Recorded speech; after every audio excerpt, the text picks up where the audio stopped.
ಆರೋಪಿಯು ಒಂದು ಕ್ರಿಮಿನಲ್ ಪ್ರಕರಣದಲ್ಲಿ ಮಾಡಿದ ತನ್ನ ತಪ್ಪೊಪ್ಪಿಗೆಯು ಮೇಲಿನ ಒಂದು FIRಗೆ ಆ ಒಂದು ತಪ್ಪೊಪ್ಪಿಗೆ ಸಾಕ್ಷ್ಯವಾಗಿ ಪರಿಗಣಿಸಬಹುದಾ ಅನ್ನೋದಕ್ಕೆ ಸಂಬಂಧಪಟ್ಟಂತೆ ಸುಪ್ರೀಂ ಕೋರ್ಟ್ ಈ ಒಂದು ಮಹತ್ವದ ತೀರ್ಪನ್ನು ನೀಡಿದ್ದು. ಈ ಒಂದು ತೀರ್ಪಿನಲ್ಲಿ ಪ್ರಮುಖವಾಗಿ ಇಂಡಿಯನ್ ಎವಿಡೆನ್ಸ್ ಆ್ಯಕ್ಟ್ನ ಸೆಕ್ಷನ್ 25, 27, 21 ಹಾಗೆ ಸೆಕ್ಷನ್ 8 ಕೂಡ ವಿವರವಾಗಿ ಇದರಲ್ಲಿ ಡಿಸ್ಕಸ್ ಮಾಡಲಾಗಿದೆ.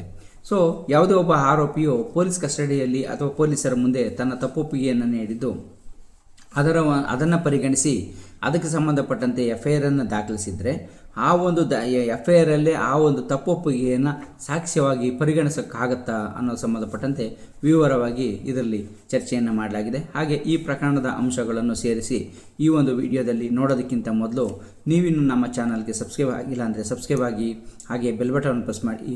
ಕಾನೂನಿನ ಅರಿವಿನ ಎಲ್ಲ ವಿಡಿಯೋಗಳು ನಿಮಗೆ ಮೊದಲು ತಲುಪುತ್ತೆ. ಈ ಒಂದು ಪ್ರಕರಣದಲ್ಲಿ ಸುಪ್ರೀಂ ಕೋರ್ಟ್ ಆರೋಪಿಯ ತನ್ನ ತಪ್ಪೊಪ್ಪಿಗೆ ನೀಡಿದ್ದು ಆ ತಪ್ಪೊಪ್ಪಿಗೆಯ ಆಧಾರದ ಮೇಲೆ FIR ಕೂಡ ಇಲ್ಲಿ ದಾಖಲಿಸಾಗಿರುತ್ತೆ. ಸೊ ಇದರಲ್ಲಿ ದಾಖಲಿಸಿರುವಂಥ FIRಲ್ಲಿ ನೀಡಿರುವ ಒಂದು ತಪ್ಪೊಪ್ಪಿಗೆ ಏನಿದೆ ಅದನ್ನೇ ಆತನ ವಿರುದ್ಧದ ಸಾಕ್ಷ್ಯ ಅಂತ ಪರಿಗಣಿಸೋದಕ್ಕೆ ಬರುತ್ತಾ, ಇದಕ್ಕೆ ಸಂಬಂಧಪಟ್ಟಂತೆ ಇಂಡಿಯನ್ ಎವಿಡೆನ್ಸ್ ಆ್ಯಕ್ಟ್ನ ಸೆಕ್ಷನ್ಗಳು ಏನು ಹೇಳುತ್ತೆ ಅನ್ನೋದಕ್ಕೆ ಸಂಬಂಧಪಟ್ಟಂತೆ ಇಲ್ಲಿ ಸುದೀರ್ಘವಾಗಿ ಚರ್ಚೆಯನ್ನು ಮಾಡಲಾಗಿರುತ್ತೆ. ಈ ಒಂದು ಪ್ರಕರಣದ ಅಂಶಕ್ಕೆ ಸಂಬಂಧಪಟ್ಟಂತೆ ಈ ಒಂದು ಪ್ರಕರಣದಲ್ಲಿ ಈತನ ಒಂದು ಹೇಳಿಕೆಯನ್ನು ನೀಡಿರ್ತಾನೆ. ಆದ ಹೇಳಿಕೆ ಆಧಾರದ ಮೇಲೆ ಆ ಒಂದು FIR ದಾಖಲು ಮಾಡಲಾಗಿರುತ್ತೆ. ತನಿಖೆಯನ್ನು ನಡೆಸಿದ ನಂತರದಲ್ಲಿ ಚಾರ್ಜ್ ಶೀಟನ್ನು ಕೂಡ ಹಾಕಲಾಗಿರುತ್ತೆ. ಇದು ನ್ಯಾಯಾಲಯದಲ್ಲಿ ವಿಚಾರಣೆ ಪ್ರಾರಂಭಗೊಂಡ ನಂತರದಲ್ಲಿ ಇದರಲ್ಲಿ ಏನು ಮಹಾಜೂರ್ ವಿಟ್ನೆಸ್ಗಳೇನಿರ್ತಾರೆ ಅವರು ಕೂಡ ಇದರಲ್ಲಿ ಸಪೋರ್ಟನ್ನು ಮಾಡಿರೋದಿಲ್ಲ ಈ ಕೇಸ್ಗೆ ಸಂಬಂಧಪಟ್ಟಂತೆ. ಸೊ ಅವರು ಒಂದು ಫೇಲ್ಯೂರ್ ಆದ ನಂತರದಲ್ಲಿ ಅದರ ಒಂದು ಇನ್ವೆಸ್ಟಿಗೇಷನ್ ಯಾರು ಮಾಡಿರ್ತಾರೆ IO ಅವರು ಅದನ್ನು ಸಮರ್ಥಿಸಿ ಅದರ ಒಂದು ಸಾಕ್ಷ್ಯವನ್ನು ನೀಡಬೇಕಾಗಿತ್ತು. ಸೊ ಆ ರೀತಿಯಲ್ಲಿ ನೀಡೋದಕ್ಕೆ ಮತ್ತು ಅವರಿಂದ ಆ ಒಂದು ಸಮರ್ಥನೆಯನ್ನು ಕೊಡಿಸೋದಕ್ಕೆ ಪ್ರಾಸಿಕ್ಯೂಷನ್ ಕೂಡ ಫೇಲ್ಯೂರ್ ಆಗಿರೋದು ಇಲ್ಲಿ ಕಂಡುಬಂದಿರುತ್ತೆ. ಸೊ ಆದರೂ ಕೂಡ ಆರೋಪಿ ತನ್ನ ಒಂದು ಸಾಕ್ಷ್ಯವನ್ನು ಅಂದರೆ ತಪ್ಪೊಪ್ಪಿಗೆಯನ್ನು ನೀಡಿದ್ದಾರೆ ಮತ್ತು ಅದಕ್ಕೆ ಸಂಬಂಧಪಟ್ಟಂತೆ ಮೆಡಿಕಲ್ ವಿಟ್ನೆಸ್ ಕೂಡ ಇದೆ ಅಂಥೇಳಿ ವಿಚಾರಣಾ ನ್ಯಾಯಾಲಯ ಆರೋಪಿಯನ್ನು ಅಪರಾಧಿ ಅಂತೇಳಿ ಈ ಒಂದು ಪ್ರಕರಣದಲ್ಲಿ ಘೋಷಣೆಯನ್ನು ಮಾಡಲಾಗಿರುತ್ತೆ. ವಿಚಾರಣಾ ನ್ಯಾಯಾಲಯ ನೀಡಿದಂಥ ಒಂದು ತೀರ್ಪಿನ ವಿರುದ್ಧ ಛತ್ತೀಸ್ಗಢ ಹೈಕೋರ್ಟ್ಗೆ ಮೇಲ್ಮನವಿಯನ್ನು ಸಲ್ಲಿಸಲಾಗುತ್ತೆ. ಸೊ ಛತ್ತೀಸ್ಗಢ ಹೈಕೋರ್ಟು ಕೂಡ ಇದರಲ್ಲಿ ಸಮಂಜಸವಾಗಿ ಎಲ್ಲವನ್ನು ಪರಿಗಣನೆಯಾಗಿ ತಗೊಳ್ಳೋದಿಲ್ಲ.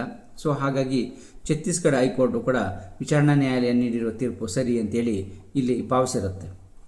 ಅದರ ವಿರುದ್ಧ ಸುಪ್ರೀಂ ಕೋರ್ಟ್ಗೆ ಈ ಒಂದು ಪ್ರಕರಣ ಬಂದಾಗ ಸುಪ್ರೀಂ ಕೋರ್ಟ್ನ ನ್ಯಾಯಾಧೀಶರುಗಳು ಕೂಲಂಕುಷವಾಗಿ ಈ ಒಂದು ಪ್ರಕರಣವನ್ನು ಪರಿಗಣಿಸಿ ಇಲ್ಲಿ ಸೂಕ್ತವಾಗಿ ಅಂದರೆ ಆರೋಪಿ ನೀಡಿದ ಒಂದು ತಪ್ಪೊಪ್ಪಿಗೆಯನ್ನು ಇಲ್ಲಿ ಒಪ್ಕೋಬೋದಾ ಅಥವಾ ಇಲ್ಲವೇ ಅದರ ಒಂದು ಸಾಕ್ಷ್ಯವಾಗಿ ಪರಿಗಣಿಸ್ಬೋದಾ ಅನ್ನೋದಕ್ಕೆ ಸಂಬಂಧಪಟ್ಟಂತೆ ಇಲ್ಲಿ ಕೂಲಂಕುಷವಾಗಿ ಇಂಡಿಯನ್ ಎವಿಡೆನ್ಸ್ ಆ್ಯಕ್ಟ್ನ ಸೆಕ್ಷನ್ 25 ಸಂಬಂಧಪಟ್ಟಂತೆ ಇಲ್ಲಿ ನೋಡೋದಾದರೆ ಇಲ್ಲಿ ಇಂಡಿಯನ್ ಎವಿಡೆನ್ಸ್ ಆ್ಯಕ್ಟ್ ಸೆಕ್ಷನ್ 25 ಇದು ತನ್ನ ಒಂದು ತಪ್ಪೊಪ್ಪಿಗೆ ಏನು ನೀಡಿರ್ತಾರೆ ಅದನ್ನು ಸಾಕ್ಷ್ಯವಾಗಿ ಪರಿಗಣಿಸೋಕ್ಕೆ ಬರೋದಿಲ್ಲ ಅಂಥೇಳಿ ಕಟ್ಟುನಿಟ್ಟಾಗಿ ಇಲ್ಲಿ ಹೇಳಿರುವಂಥದ್ದನ್ನು ನೋಡ್ಬೋದಾಗಿರುತ್ತೆ.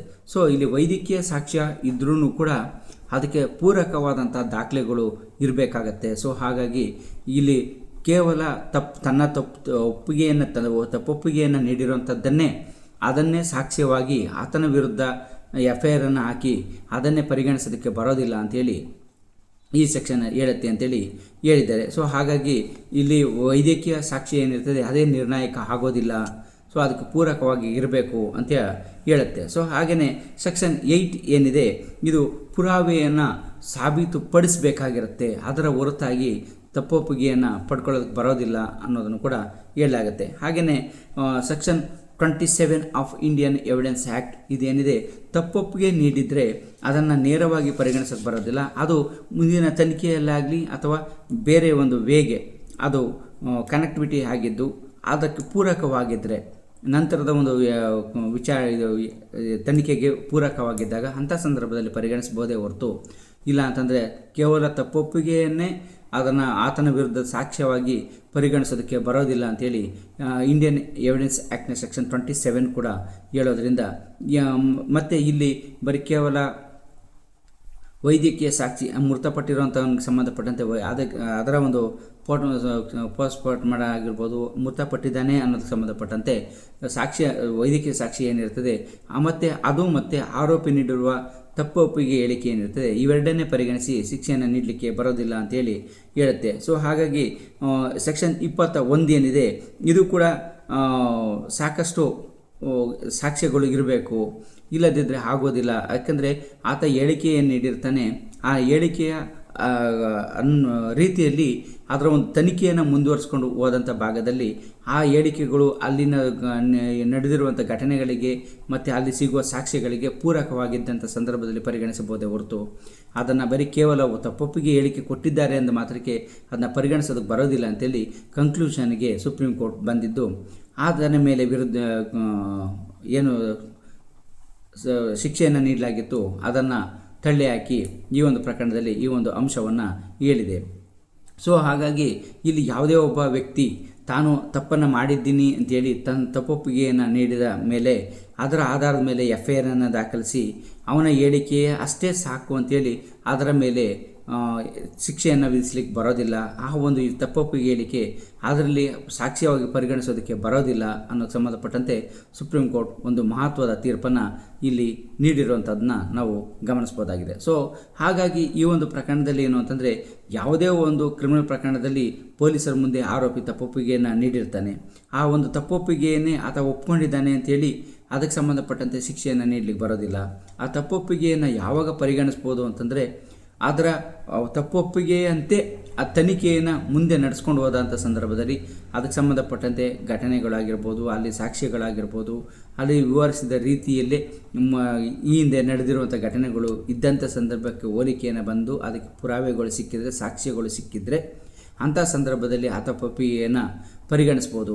ಇಲ್ಲದಿದ್ದರೆ ಅನಗತ್ಯವಾಗಿ ಅದನ್ನು ಪರಿಗಣಿಸಿ ಸಾಕ್ಷ್ಯವಾಗಿ ಪರಿಗಣಿಸಿ ಬರೀ ಯಾವುದೇ ಸಾಕ್ಷ್ಯಗಳು ಸಿಕ್ಕದೇ ಇದ್ದರೂ ಕೂಡ ಇಲ್ಲಿ ಮಾಡಲಿಕ್ಕೆ ಬರೋದಿಲ್ಲ. ಈ ಒಂದು ಪ್ರಕರಣದಲ್ಲೂ ಕೂಡ ಸ್ಪಾಟ್ ಮಾಜೂರನ್ನು ಮಾಡಿದಂಥ ವಿಟ್ನೆಸ್ ಏನಿರ್ತಾರೆ, ಪಂಚನಾಮೆಯನ್ನು ಮಾಡಿದಂಥ ವಿಟ್ನೆಸ್ಗಳು ಅವರು ಕೂಡ ಇಲ್ಲಿ ಸಹಕರಿಸಿರೋದಿಲ್ಲ. IO ಕೂಡ ಆ ಕೇಸನ್ನು ಸ್ಟ್ಯಾಂಡ್ ಮಾಡೋದಕ್ಕೆ ಸಮಂಜಸವಾದ ಸಾಕ್ಷ್ಯವನ್ನು ನೀಡಿರೋದಿಲ್ಲ. ಅಲ್ಲೂ ಕೂಡ ಪ್ರಾಸಿಕ್ಯೂಷನ್ ಫೇಲ್ಯೂರ್ ಆಗಿರ್ತಾರೆ. ಸೊ ಅಂಥ ಸಂದರ್ಭದಲ್ಲಿ ಕೇವಲ ಒಂದು ವೈದ್ಯಕೀಯ ಸಾಕ್ಷ್ಯ ಮತ್ತು ಆ ತಪ್ಪೊಪ್ಪಿಗೆ ಹೇಳಿಕೆಯನ್ನು ಎರಡನ್ನೇ ಇಟ್ಕೊಂಡು ಇಲ್ಲಿ ಸಾಕ್ಷ್ಯವನ್ನು ಅವನ ತಪ್ಪೊಪ್ಪಿಗೆ ಹೇಳಿಕೆಯನ್ನು ಸಾಕ್ಷ್ಯವಾಗಿ ಪರಿಗಣಿಸಿ ಆತನಿಗೆ ಆರೋಪಿಗೆ ಶಿಕ್ಷೆಯನ್ನು ನೀಡಲಿಕ್ಕೆ ಬರೋದಿಲ್ಲ ಅಂಥೇಳಿ ಸುಪ್ರೀಂ ಕೋರ್ಟ್ ಈ ಒಂದು ಪ್ರಕರಣದಲ್ಲಿ ನೀಡಿರುವಂಥದ್ದನ್ನು ನೋಡ್ಬೋದಾಗಿದೆ.